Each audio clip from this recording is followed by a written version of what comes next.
ஓசியா 13வது அதிகாரம் 9வது வசனம் இப்படியாக சொல்கிறது, இஸ்ரவேலே, நீ உனக்கு கேடுண்டாக்கி கொண்டாய், ஆனாலும் என்னிடத்தில் உனக்கு சகாயம் உண்டு. இந்த வசனம் நம்மளை பார்த்து தான் ஏசப்பா சொல்றாங்க.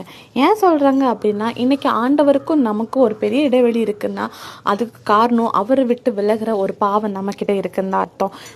நாமே ஆண்டவரை விட்டு விலகும்படி நம்மளை கெடுத்துக்கொண்டோம். இன்னைக்கு ஆண்டவருக்கும் நமக்கும் உள்ள ரிலேஷன்ஷிப் இன்னைக்கு இடைவெளி விழுதுனாலே ஒன்று புரிஞ்சுக்கணும், அவருக்கு பிடிக்காத அநேக காரியங்கள் நம்ம கிட்ட இருக்கு.